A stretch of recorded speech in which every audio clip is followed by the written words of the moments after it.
is going on, everybody? It is your boy Arrows here, and we're sitting here and we are going to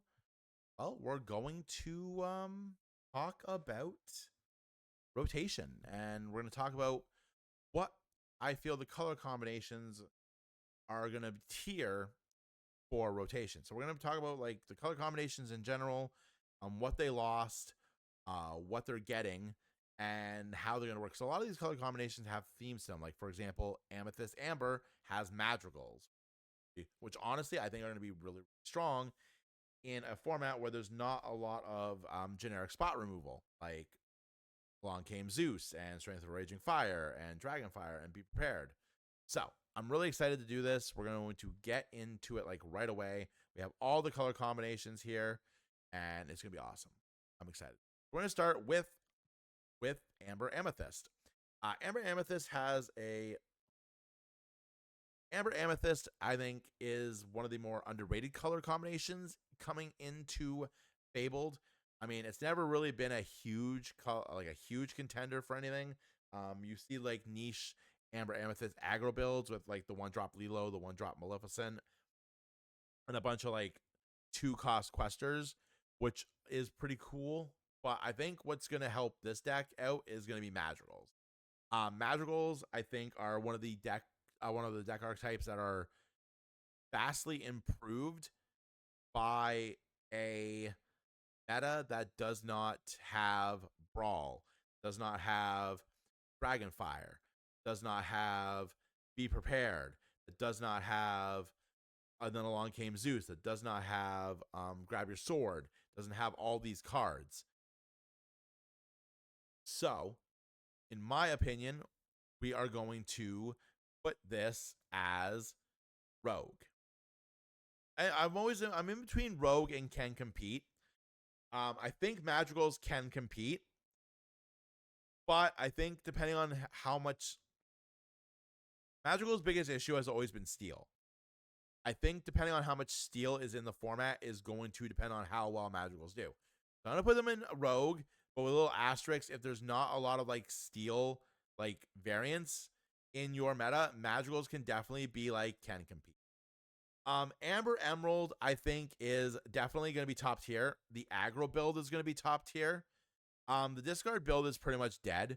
I still think, not pretty much dead. The discard build, the way it is now, is pretty much dead. I still think you can do a lot with the discard build with what we've gotten for reprints and what we've gotten for song reprints. But I don't think it is going to be as busted. I definitely think you're going to see a lot of Daisy aggro. So we're talking like Daisy, Lady and the Tramp, Turn of Dogs, essentially, without the dogs.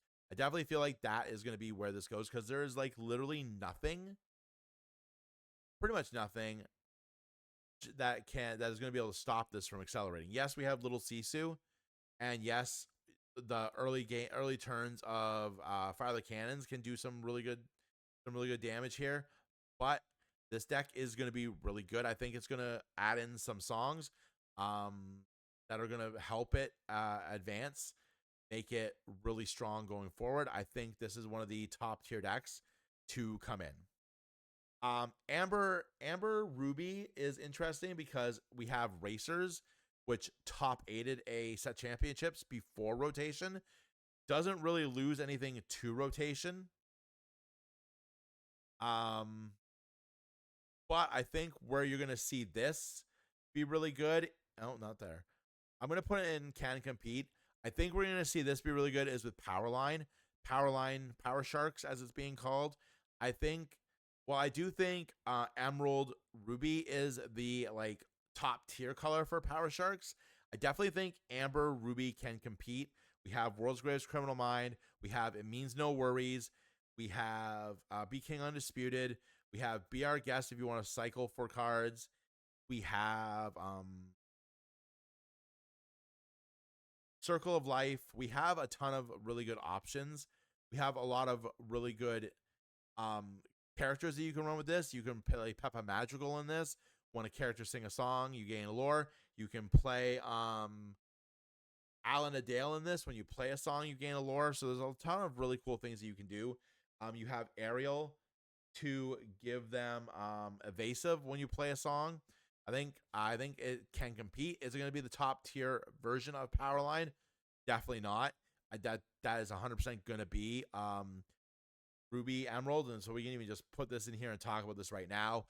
Ruby Emerald is going to be like the top tier deck. In fact, I would put it over this, just over Amber Emerald, just because I think Powerline has a great answer to a lot of what this to a lot of what the aggro deck likes to do. You have great lore gainer cards in Pirate's Life and Eye to Eye. Eye to Eye and Pirate's Life work really good together to take out lore. You have Be King Undisputed. You have Mother Knows Best. You have Sun Chill. You have Heffalumps and Woozles. You have a lot of really good options against that aggressive deck. You can run the 1-drop Sisu in here to take out some of the 1-drops. You have a lot of really good options with this card, with this theme on here. Maui Half Shark is always really good. Combining that with Powerline is just stupidly wicked. So it's just a lot of great songs that can really disrupt your opponent. I definitely feel like this is going to be the best deck in the format. I want to put this in Rogue, but I also want to put this in Can Compete. So I'm putting this in Can Compete because I truly believe that princesses are going to be a really good deck this format. The amount of, we've got some really good princess reprints. We got some amazing princess cards, and the fact that we can go easy Aurora into Tiana is really good. The fact that we can do some crazy stuff with support, the fact that we have the queen that can send our princesses to the discard to get other cards back. We have some solid prince lineups to use Queen's Sensor Core. Before the recording of this video, the Hans, then whenever you play them, if you have a princess or queen in play, you gain a lore is back. So this deck has a ton of potential going forward, and I'm really excited to see what it can do. So I'm going to put it in Can Compete. Do I think it's going to be top tier? No. But I definitely feel like it's going to be Can Compete. Dalmatians is another solid Amber Sapphire lineup. I think that is going to be a pretty solid deck. That one I would put more in Rogue Dalmatians personally, but I think it's going to be really good. Steel and Amber is an interesting color scenario because Steel Songs is dead. Steel Songs is dead, but I still think there is a solid aggro area here, especially with the new Nala and Tiana combination. So I'm going to pop this in Can Compete. A turn 1 Aurora, turn 2 Tiana, turn 3 Nala could be stupidly good and very aggressive and keep your Nala on board so you can do some major questing with her in the later turns. We don't have a lot of removal option in that early game.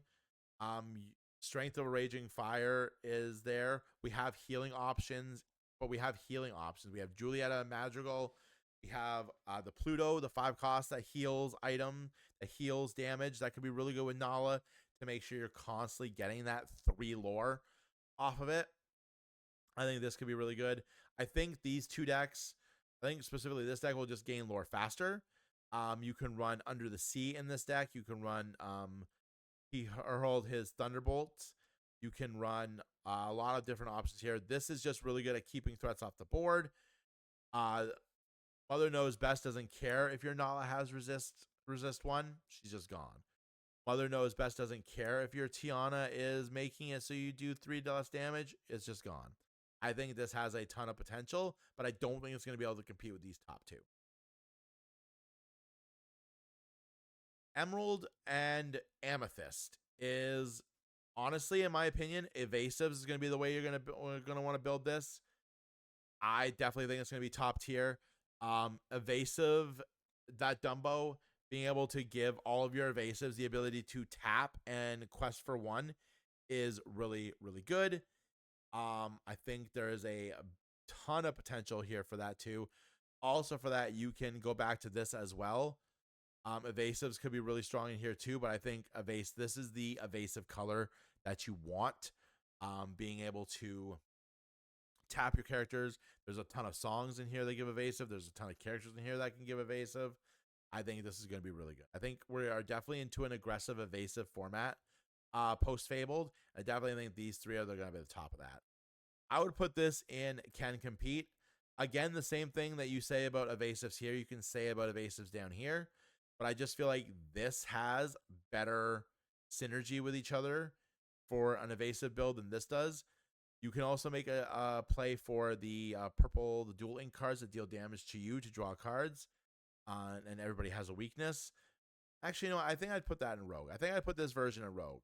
I like this version, but I feel like this version is just far inferior to these 6 decks right here. Just my opinion. Remember, this is all just my opinion. Blurple, I think, is going to be... I feel like Blurple sits here as like the second can compete. But I feel like it's also just like on the cusp of being in between can compete and top tier. D is just trash. I don't know why I didn't why I didn't change.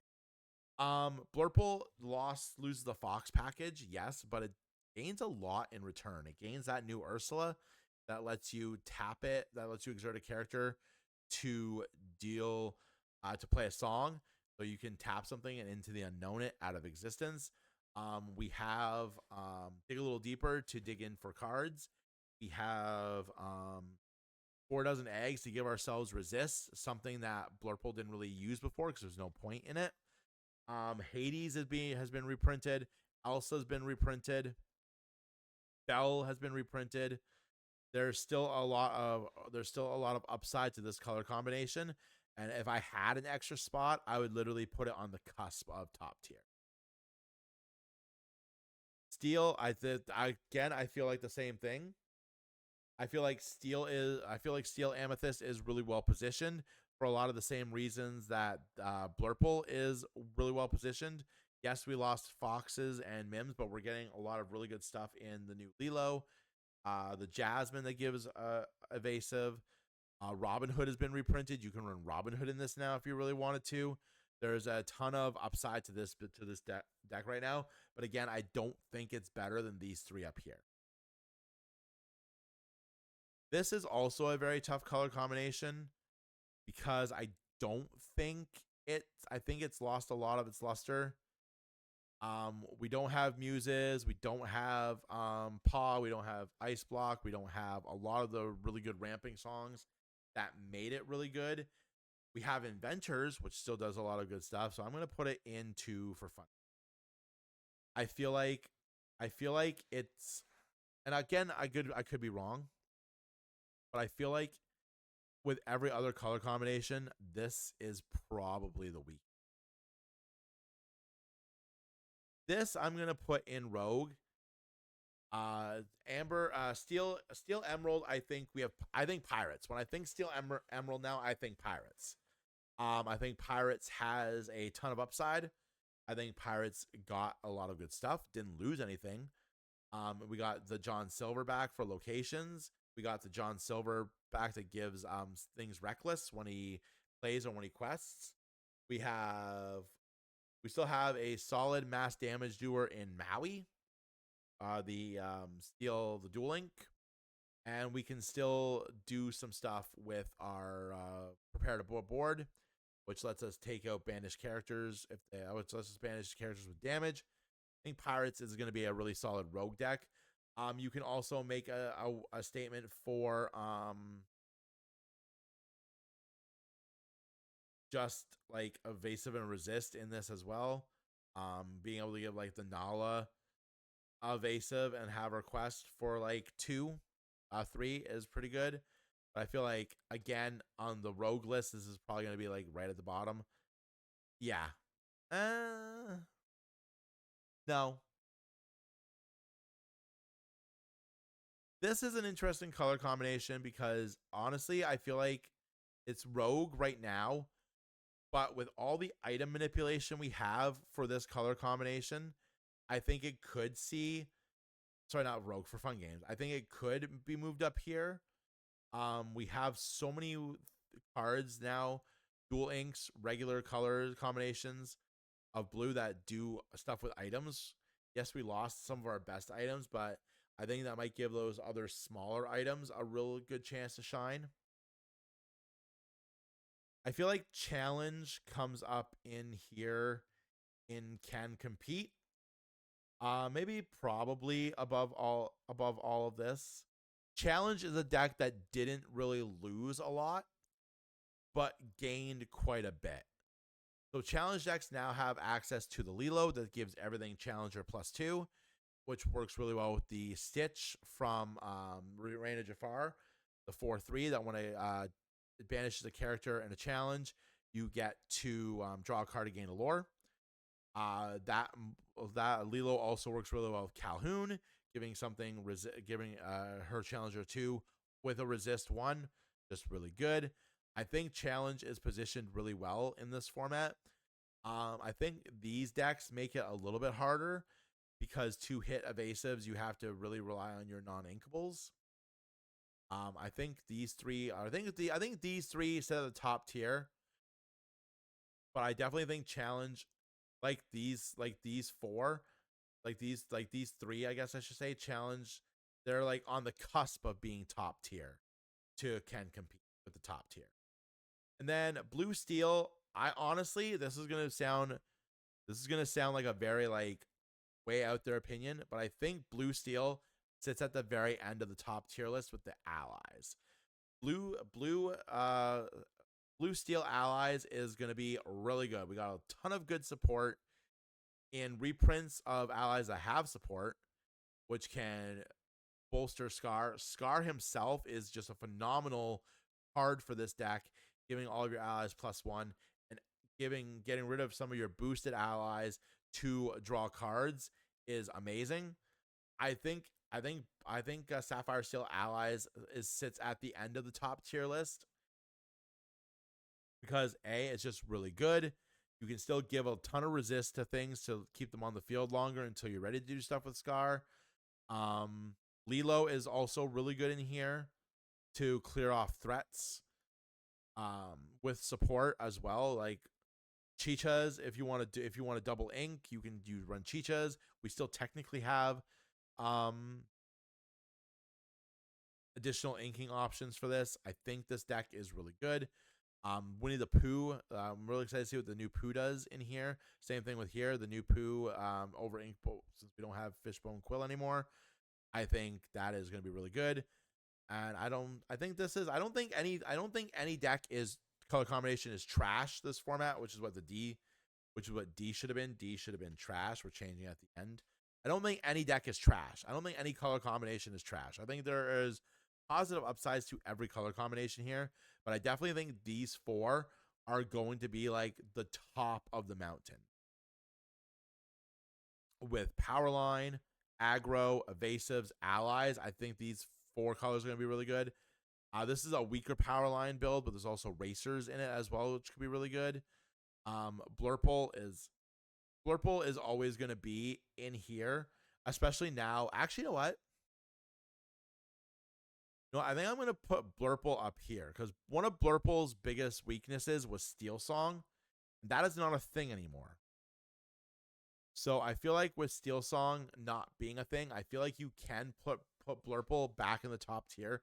Now that we're sitting here and we're talking about it, I think with a severe lack of Steel Song and a severe lack of removal, Blurple is actually positioned to be really good in top tier. I take that back. It can run the Cruellas to get over evasives. I can run cards that give evasive now. I think Blurple is actually going to be top tier. So this is our tier list. We have Ruby, Emerald, Sapphire, Amber Emerald, Amethyst Emerald, Amethyst Sapphire, Sapphire Steel. I think these are probably like the 5 best color combinations in the Fabled meta. Just what we've gotten in reprints, what we have for new cards. I think these are going to be the 5 best deck color combinations. And I'm really excited to come back at this in like a month or two into the Fabled release to see if we were right. Thank you for hanging out, watching the video. Don't forget to like the channel, ding the notification bell if you want to be alerted to when we post any of our amazing content here. Thank you guys for supporting the channel. And as always, friends, go out there, enjoy your Lorcana because it's a fun time. See ya.